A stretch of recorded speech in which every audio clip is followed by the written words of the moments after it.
there. I mean, do you think that it would be bad to Well, do this it? would impact the audience. I think it would be good to do.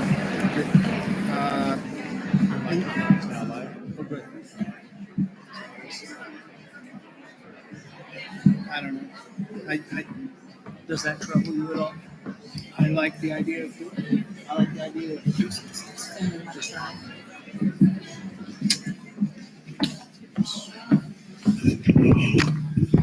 Is this on? I want to thank everyone for being here tonight. How many people do you think are here tonight? It's got to be 200 people. 258. 258 people. Has there ever been a board meeting this big for you, whoever has been here this long? 258. This is exactly what civic participation is all about. You know, we have people from diverse thoughts, diverse perspectives, and we're all here coming together for one purpose in mind, and that's our kids. To have the greatest school that we can possibly have. And I know one thing that's a really important thing in schools today is tolerance, and that we tolerate each other because we all have diverse ideas and thoughts. And I think that that is a beautiful thing about our society today. How do we tolerate, how do we appreciate, and how do we love each other? You know, one of the things that I see out here is all these signs. Everybody hold your signs up. I want to see them. We support our teachers. We support our teachers and staff. Always have, always will. Grateful for my teachers. Hashtag have integrity. I see that one too. We are not the enemy, and no, you are not the enemy. So I appreciate you bringing this. You know, I love the passion. There's nothing more than people being passionate about what they believe in. But you know, the one thing is, let's be tempered. Let's be kind to each other. Let's do it. So if everybody could put their signs down so there's not an interruption, so people can see behind you, and we don't want it to be a distraction. So I also noticed that earlier in the week, I had sent out a message about wearing green. Who's wearing green? We got lots of green. Green, support our teachers, support our staff. And if everybody would just stand up, and let's give our teachers and staff a round of applause if we would.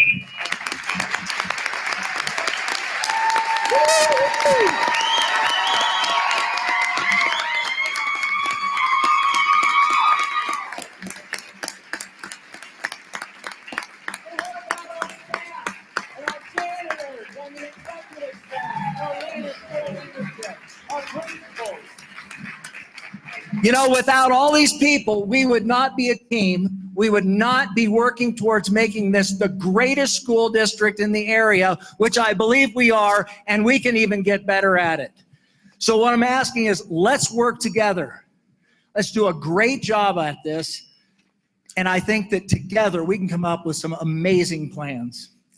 So tonight, because tonight's going to be such a long meeting, and we want to have two public comment periods. We have an executive session at the end, so we're going to move everything to the beginning just out of courtesy to you, so you don't have to wait until after the executive session. So we're going to push everything to the front, and when we go into executive session, it'll probably be about an hour and a half. But we're not going to come out and make any decisions. It's going to be a discussion time. So anyway, thank you again for being here. I've been hearing from so many of you, emails and that. Keep the emails coming. I really appreciate it. I'm here. You know, I was elected. We were elected by a constituency. But you know what? We don't just serve the constituency. We serve the voters of the RE2 school district. So thank you for being here. Thank you for being patient with my long-windedness, but we're gonna have a great meeting tonight. Thank you again.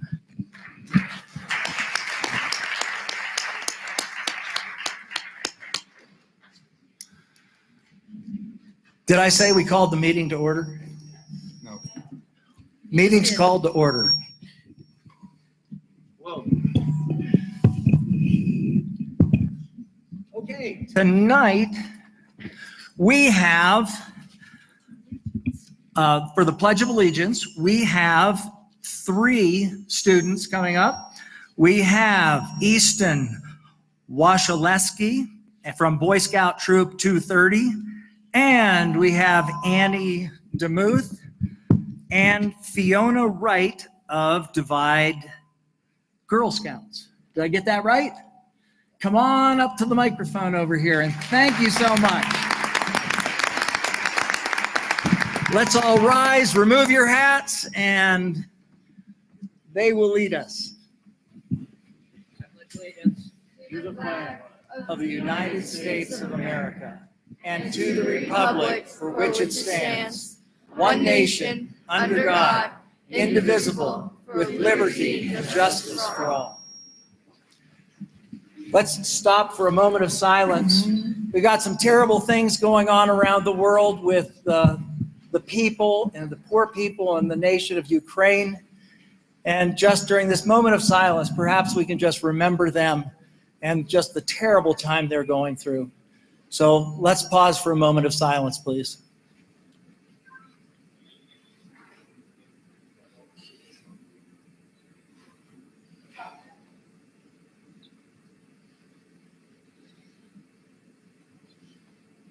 Thank you.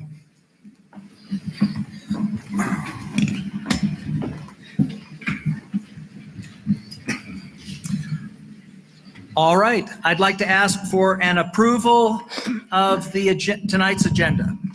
Mr. President, I'd like to move to remove item 7B off the agenda. Say that again, Sue. I'm sorry. 7 what? 7B. B as in boy. Thank you. Second. There's something wrong with my chair. 7B has been asked to be removed from the agenda. Is there any discussion about that? I'm just curious why. We got plenty to handle already tonight, and I don't think that that's ready. That's why I'm seconding the motion. So under the consent calendar, No. 7B. 7B, discussion B. slash information. I don't feel that we're ready yet. We need to have more discussion. So that was Board of Education Strategic Roadmap for those in the audience? Correct. the reason is because we just have more meetings coming up. Is that's what you're thinking? Right. Correct. We'll have another Okay. work session about that. Okay. So we have a motion on the table to to strike 7B from the agenda. Do I have a second? Second. Kelly, can we have a roll call vote, please? Yes. Austin, Aye. Barbato, Yes. Illingworth, Aye. Patterson, Aye. Rusterholz. Aye. Okay, do I have an emotion to, an emotion? Do I have a motion to approve the agenda, please? So moved. A second. Second. Roll call vote, please. Austin, Aye. Barbato, Aye. Illingworth, Aye. Patterson, Aye. Rusterholz. Aye. Okay, for opening remarks, Board of Education and Mr. Superintendent, Gary Brevetto. Okay, thank you. I want to clarify what was presented in the media and the rumor mill about my meeting with Student Council on February 8th. In the beginning of January, I mentioned to the superintendent that I think it would be important for us to meet with student reps so that their voices could be heard at board meetings. The purpose of this meeting, which was attended by the superintendent and principal, was to assess the experiences the students had with the Woodland Park school system. To validate this, let me read you the emails that were sent out that initiated this meeting. This was sent by Dr. Neal's office to the Student Council advisor. Dr. Neal requests that I reach out to find a time for him and at least one board member to visit with Student Council during regular class time. There would be nothing to prepare, just a casual dialogue with students. The Student Council advisor responded, "We would love our students to be involved in a dialogue." Then she goes on to suggest some dates. The superintendent's office responded. Dr. Neal and Director Gary Brevetto are excited to have this opportunity to have a casual discussion with Stuco. I think it's really important that students have representation up here because after all, this is what we're all about. And we're all about the students, and I think they need to have a voice in the decisions we make up here. And that was the purpose of the whole meeting. So while many topics were discussed at this first meeting I had with the students, of particular importance was their experience with the Summit Learning System. We spent quite a bit of time on that, actually. This is where a 30-second comment out of a 40-minute dialogue, expressed my concern with students who have been diagnosed with ADHD or Asperger's who may have had difficulty with the Summit Learning Platform and may find it more advantageous for a more traditional learning platform where they would have more personal interaction with teachers who can help them focus and organize their learning. I also mentioned that many students diagnosed with ADHD and Asperger's had to develop coping skills such as checklists to organize their daily routines to be successful learners. Now, I have direct knowledge with ADHD as my son was diagnosed with it as well as being bipolar. I could write a small novel on the challenges we faced in his youth and his difficulty with school. Actually, he went to Woodland Park High School, but this is many years ago. As I believe many parents who have kids with ADHD can attest to. I have had to do a lot of research on ADHD and Asperger's and found that many have been reported as having above normal intelligence. Here are a few people who changed the world and who have been reported as having ADHD and Asperger. Thomas Edison, Albert Einstein, Alexander Graham Bell, Benjamin Franklin, Elon Musk, the genius of the era, if you will, and Richard Branson. Let me be clear. My comments were not meant to be demeaning or derogatory towards those afflicted with ADHD or autism or Asperger's. I feel terrible about the misunderstanding.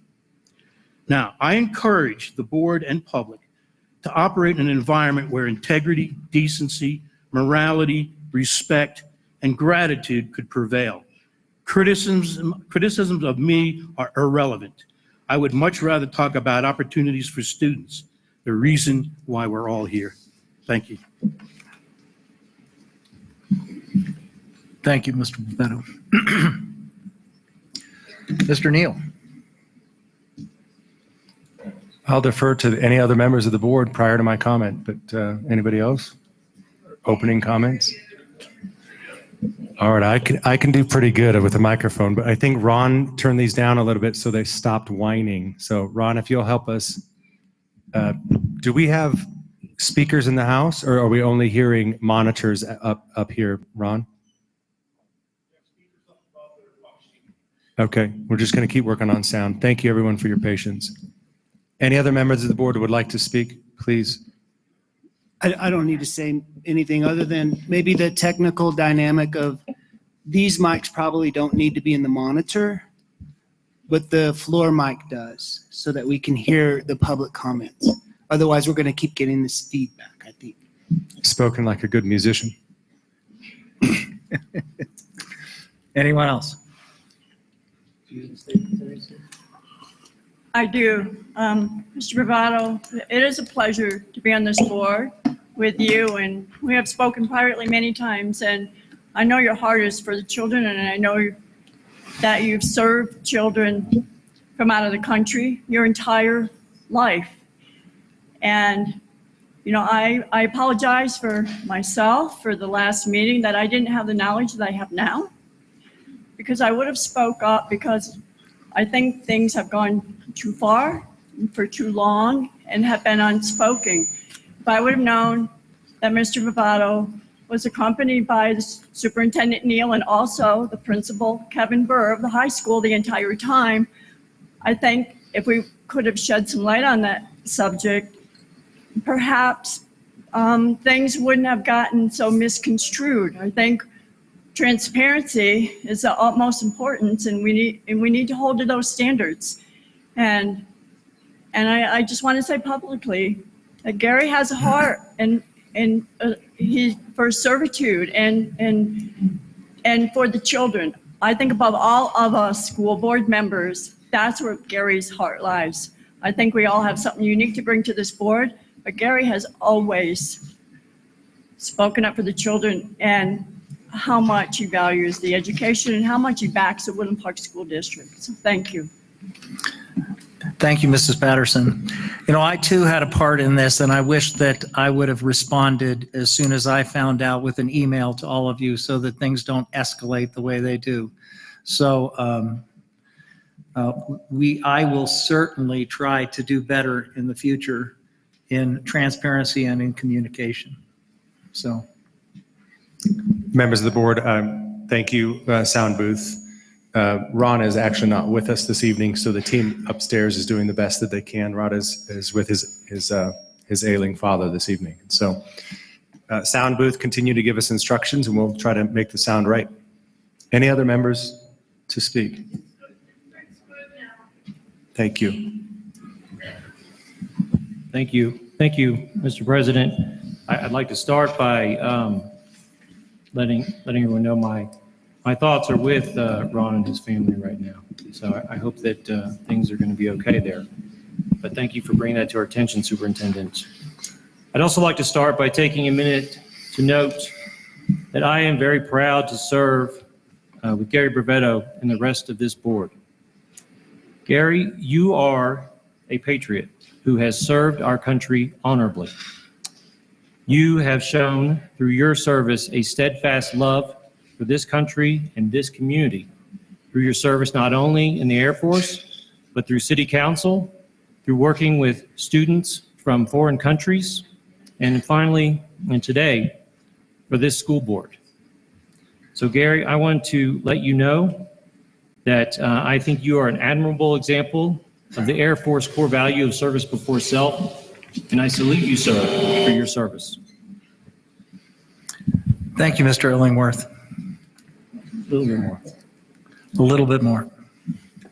I also wanted to talk about kind of how we've gotten into this situation. It is no secret to anyone who has attended these meetings that some of us, including Mr. Brevetto, myself, and I think all of my fellow elected members have had their turn in the barrel, and that's been largely at the hands of a union, the Woodland Park Education Association. In fact,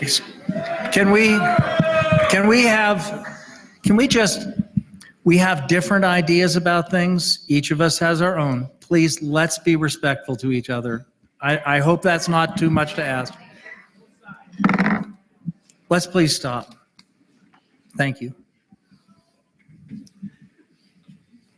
you know, many of us who are parents, who work here, we have very special views about teachers. I am a parent of 4 young children. I have been a part of, and it's even more true to say that teachers have been a part of my family's life for the past several years.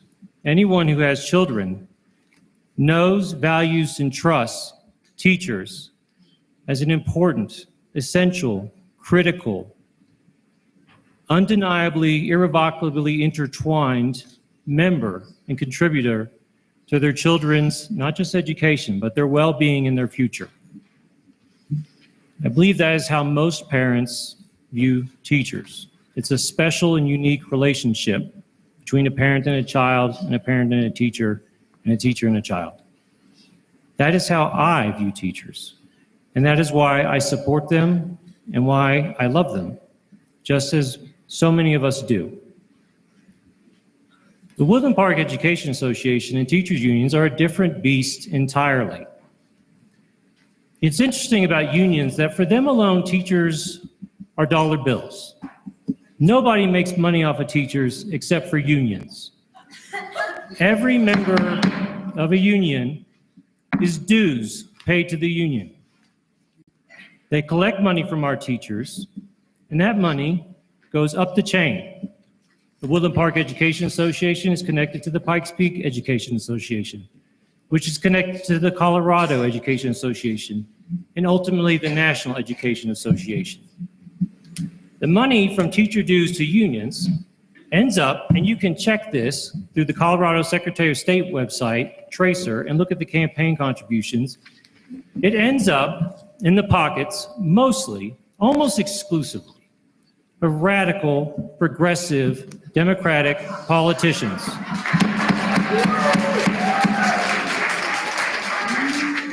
That is where the money goes. Look, I'd like to, I really need to stop. We have people obviously on both sides of this argument. Can both sides please refrain, whether we agree or disagree? That's that diversity and tolerance thing. So if we could just do that, I would appreciate it, please. Thank you. As I said, the money goes to politicians, a lot of them in Denver.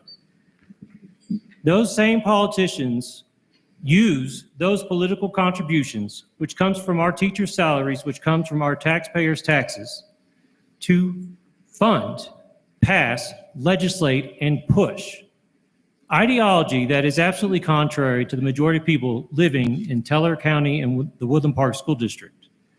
They push grievance identity politics. They push a socialist Marxist ideology under the guise of a social studies course. If there is only a school, cut this shit and actually stand on its own without trying to get Sir, I don't want to ask anybody to leave, but Mr. Going, use your discretion, please, sir.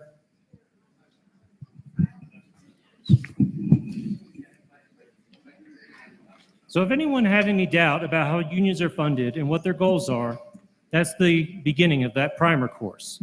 How that relates to us is that there is a connection between the kicking into overdrive of the public hate machine for directors of this board connected to something I sent an email about in January. In January, I discovered that there was a sweetheart deal in place for the Woodland Park Education Association, and I wrote an email to the superintendent expressing my dismay and concern over that deal. Our predecessors on this board, working with a former superintendent, handed the keys to the kingdom to the Woodland Park Education Association free of charge with almost no oversight whatsoever. Let's be clear about what that agreement is. That agreement allows the Woodland Park Education Association to use our buildings, equipment, and facilities for their own interests with almost no oversight by the public or administration whatsoever. And I've just described what the Woodland Park Education Association is. It is a private, political, secretive entity. Please. Nobody outside the union really knows who's in the union. They do not reveal their membership. Please. But he's spewing lies.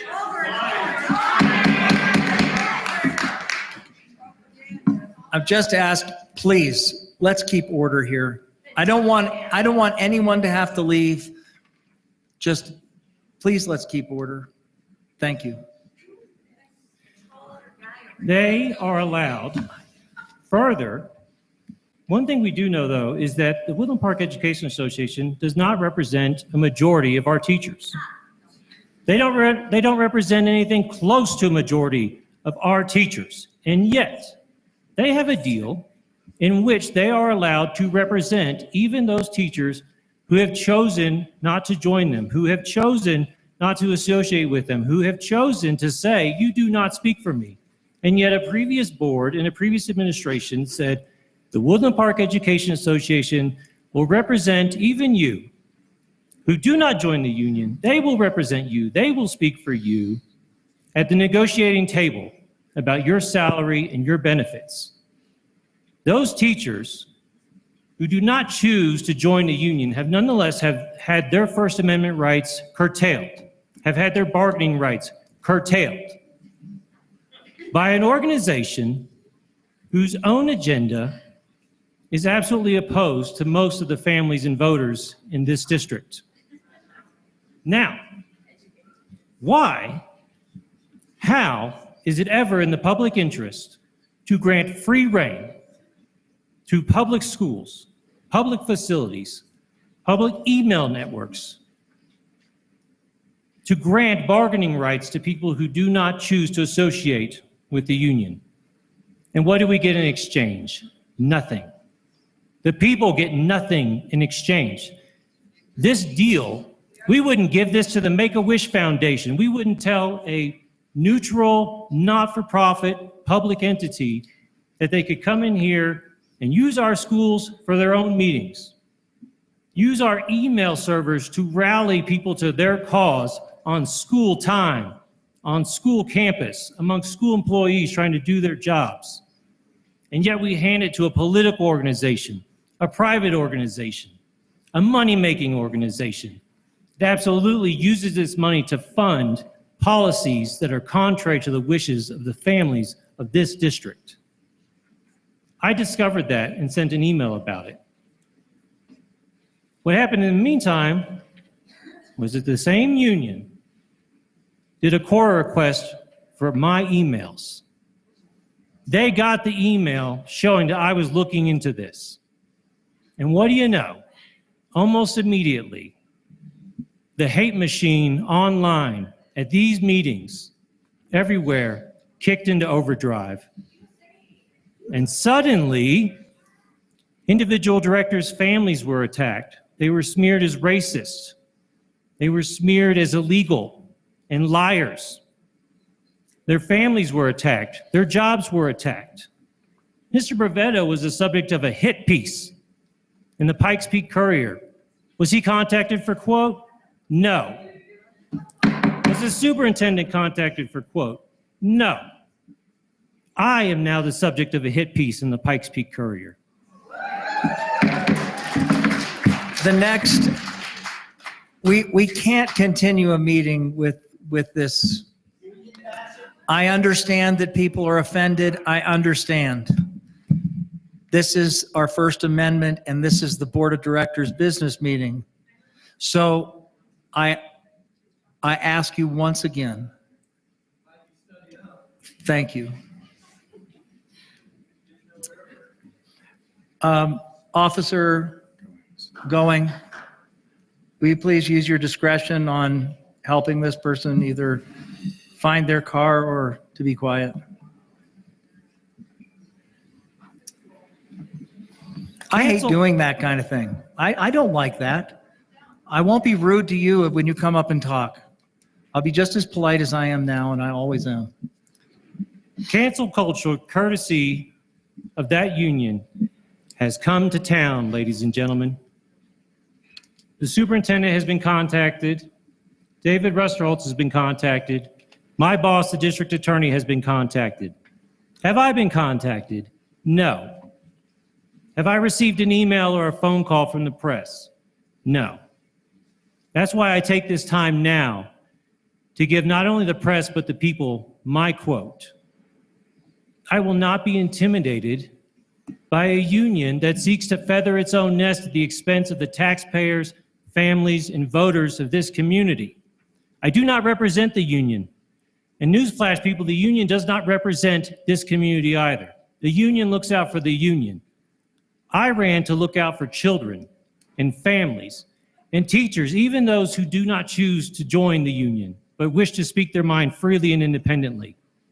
I won't be gagged, so they cannot be gagged.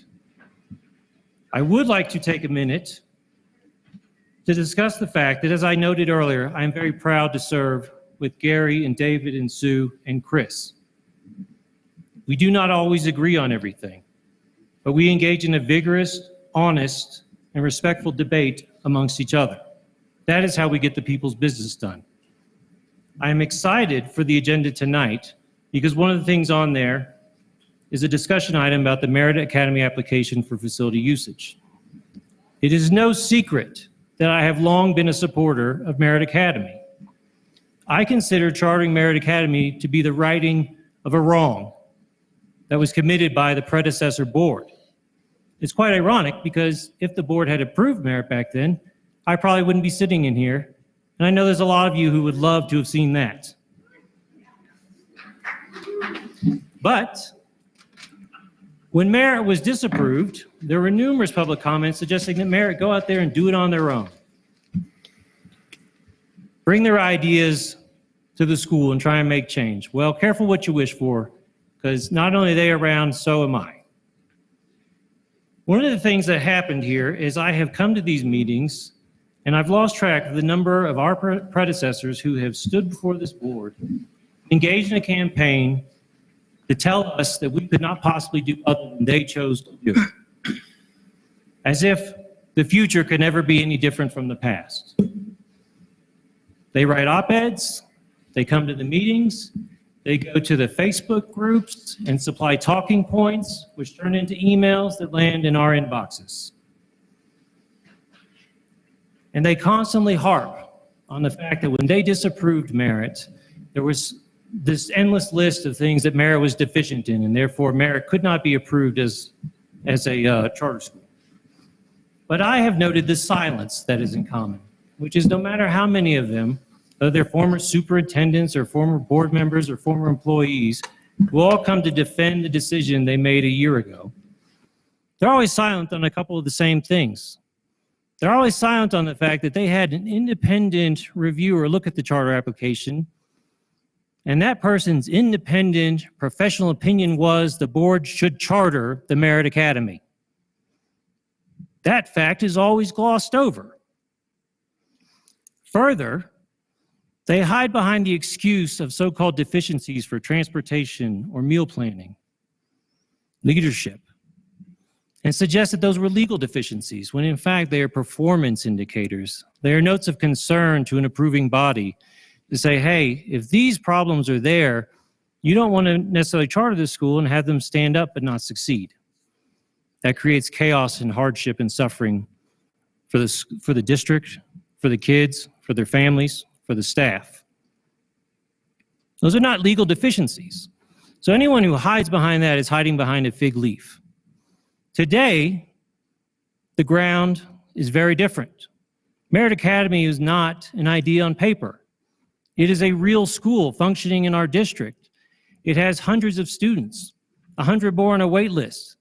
It has staff, several teachers and employees who used to work here, who chose to leave and go there. It operates independently of any oversight of anybody in this community because it is not chartered by a local authorizer like this school district. Merit is doing something else that is incredibly important. It is growing. This district, these schools must grow. They have been shrinking without delay, pause, or interruption for over a decade, and it has accelerated badly in the past 4 years.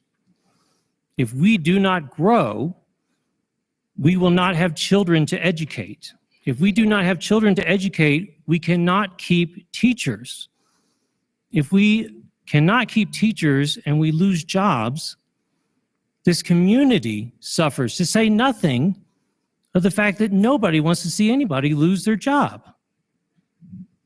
But if we cannot afford to pay teachers, soon we won't be able to afford to pay to keep the lights on. By bringing merit into the school district, we bring in hundreds of students. We grow. The per pupil revenue that comes with each of those students comes back through the district. We grow. We do something else. We send a signal to this community that we have heard you. We send a signal to all those parents who have said, we want a voice in our child's education. We send a signal that we've heard you when you said, we want another option because what works for my son doesn't work for my daughter. We send a message that we've heard you when you say, you are not afraid of change. I ran to be a part of change. Not all of you supported me, but many did. I want to make clear that I consider Thomas Sowell's question about education to be a fundamental one. We must always ask ourselves in this business, how is what we do going to affect or improve the education of our children? Not, how is it going to add to the union's bottom line? If we ask ourselves, how is what we do going to improve the education of a child, everything falls into the proper perspective. That was the question I asked myself when I got into the campaign for the school board. That is the question I ask myself with every issue that the superintendent and the dedicated leaders at these schools bring to our attention. That is how I try to approach all my work here. No amount of internet thuggery on Facebook or political character assassination through the media will ever get me to surrender or back down an inch in the duty I owe to the people of this district. Thank you, Mr. President. Thank you, Mr. Illingworth.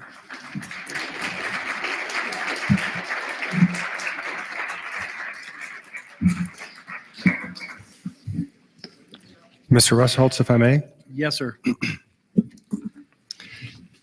I spent a lot of time thinking this week about how to say the following words. I had a chance to sneak home today in between work day and work night. Had dinner with the world's greatest fourth grader and showed me his Lego that he put together last night. And I hadn't seen him really since Sunday. The conversation that has been going on up here is, it is very complex. And I get that. I'm not even going to illustrate. I wasn't fully aware of everything that was, and board members have the choice to choose to speak what they wish. That's their right. My job as superintendent is really to be the bridge. And the bridge today and the bridge tomorrow and the bridge really for the last 16 years as an administrator. The other day I mentioned to somebody that I've been to over 400 school board meetings in my career. And what I've learned in that time is that you either provide direct instruction, many of you do in the room, and thank you, or you support those that provide direct instruction. There's really only two roles in this organization. And as I was thinking, and Gary, thank you for your comments today. I was present when Gary spoke, and I truly believe his heart was not to offend. And we talked ahead of time, and the statement that he made tonight was really one of heartfelt remorse, that he did not feel he feels misinterpreted. And I absolutely believe and support his effort. We had a chance to tour Columbine School on Monday with Ms. Slocum. Thank you, Columbine staff. We had a great time. And I do believe Gary is making an effort to get to know education and to learn about education. And so his efforts are absolutely to be applauded. As I was thinking tonight, I realized there's about 6 people on my list that I would like to address. And these are really important to me as a father. And so please bear with me. To Ms. Goldberg, who has captured the apple of my son's eye at Columbine Elementary. They can do no wrong. This lady is amazing. And I would tell you, so I'm going to ask you to hold your applause so I can move through my list, sorry. My son is incredibly active, incredibly off the wall, always energized. And so I would be remorse if I didn't say thank you to Ms. Goldberg. She does her job amazingly. Mrs. Meyer, and I was told by Bennett tonight, my son, it's Meyer single, not Myers with an S. She keeps him engaged on the music side and truly tremendous in her efforts. I wanted to spend a minute and then shift to my daughter, Jane, in 6th grade. Jane came from the Middle East. She's never really talked to a boy. She's been in a gender-separated environment most of her educational career. And I'll close with Ms. Schrotlin in just a minute, how Ms. Schrotlin has captured Jane's heart. But Ms. Martin in math class has done, my daughter's got a chance to be with some of the upper grade students. And my daughter was doing terrible in math, I have to be honest. So we as a family sat down with Miss Martin and said, what do we do? And she's just done an incredible job as a teacher. And I just want to say thank you. To Mr. Schubert, or Mr. Shu, all of the, with us as a district, I saw your picture this week, and Lindsay told me, so for those of you who don't know, that was Mr. Shu's glamour shot. He provided that shot. We didn't take that. Truly an excellent social studies teacher. To Ms. Hand, Mr. Spalding, and Mrs. Honeycutt, or Mr. Honeycutt, who knew that forensics was even a thing? I was not even aware. 4 Saturdays of 15-hour days, and the world's greatest 6th grader considers herself a forensics guru. And we're trying to navigate with the big head that my daughter has right now. So, and finally to Miss Schubert. Miss Schubert. Sherlin, excuse me. I have to put my glasses back on to read it again. Mrs. Sherlin has done something amazing, and she's taught a 6th grader what love is. And she's done it in a very unique way. She's fallen in love this year. She's fallen in love with a man who happens to be here at the high school. And so my daughter's got a chance to be in her class and to know what it means to become a family. Now, this is a young lady that she's never dated, she's never had a crush on a boy. And so I look with a little bit of caution to Ms. Sherlin and to Mr. Jeffrey Hemingston, but all of this discussions about your engagement, your wedding coming this summer, your daughter wanting to be a part of that wedding before she went to college. I mean, those are stories as a teacher that has impacted the Neal family. And I just wanted to say thank you. Jane and I talk about your engagement almost every single night. She's completely wrapped up in it. When your daughter asked that the wedding be early in the summer so that she could be a part of a new family, we just absolutely thought of the romance of that. And I've had a chance to teach my daughter about boys, and that's just part of it. Good luck with that. Oh, sorry. The backbone of this district is this: you either teach or you support those that teach. And I truly believe board members up here got into this business to help those that teach, and really believe in the business and the relationship and the role of the board. And I think over time, the board has learned that, and it takes time. And again, I get to be the bridge for that. My job is to kind of coach or give ideas to the board. And I just wanted to ask for your patience as the board learns that. And I just also wanted to say thank you to our teachers and for helping the Neal family become acclimated to the Woodland Park School District. Mr. President. Thank you, Dr. Neal. Mr. President, may I have a closing comment, please? Yes, go ahead, Mrs. Patterson. What I'm about to share with you all is information. It brings back to what Dr. Neal is saying and what Mr. Illingworth is saying as well. And what I follow with, what I'm going to speak about is because I do care about the teachers. And what Mr. Illingworth was saying is that the teachers' unions, we may not realize what is happening at the local level, but when you do, and the representatives of this teachers' union may not know the whole story from a 100,000-foot view. Please. And when you join the WPEA, it is partnered with the Colorado Education Association. And I quote from the Colorado Education Association's website: find your local education association. It has 18 regional UniServe offices and it goes through all these regions, and it comes to the Pikes Peak regions, and the Woodland Park Education Association is listed under that. When you join your local union, it goes up automatically. You are automatically a participant in the CEA, which I have looked on the Secretary of State's website under the tracer. Colorado Education Association has donated over $4 billion, and 95% of it is going to legislation that is pushing exactly what we do not want in our schools. They are pushing and giving this money to campaigns who are legislating for things that we don't want in our mountain town. And then at the state level, the Colorado Education Association is affiliated with the National Education Association, which sided with Biden, that said that any parent that speaks out at a school board is going to be treated as a terrorist, and the FBI are going to come and get you. It is all correlated, and the National Education Association has contributed over $147 million to campaigns. And that is where your money is going. And I just want the information to be out there so we can make intelligent decisions.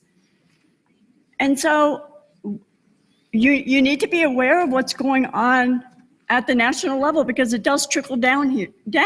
It's just been hidden for so long. They're using your teachers' dues we're paying for their bidding.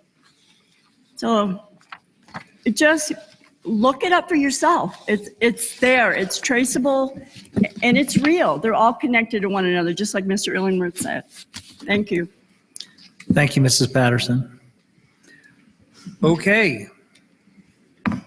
Let's move on to the next one. Is there anyone who wants to do public comment tonight? Well, I was so stoic, and then you caught me laughing. Dr. Neal has the list. We have upgraded to digital form. So I just wanted to say thank you. The Board of Education has moved the public comment section to the beginning this evening. We have more public comment than the board meeting is going to be able to hold. And so according to policy, the way that this will work, and Mr. Ruster-Holtz, I'm going to let you read that. It's on the front cover of your packet, and then I'll go through the details of the nearly 2 hours of public comment that is going to happen in just a minute. Okay, this is straight from our policy. Public comment, please be aware that any personnel or individual student matters are considered confidential under Colorado law. And it is out of respect for the law and our employees that we require those discussions to take place privately and in executive session. It is requested that individual comments be limited to 5 minutes. And if you can go less than that, please do. Or a total of 20 minutes for a particular topic. The intent of public comment is to give the Board of Education the opportunity to hear your comments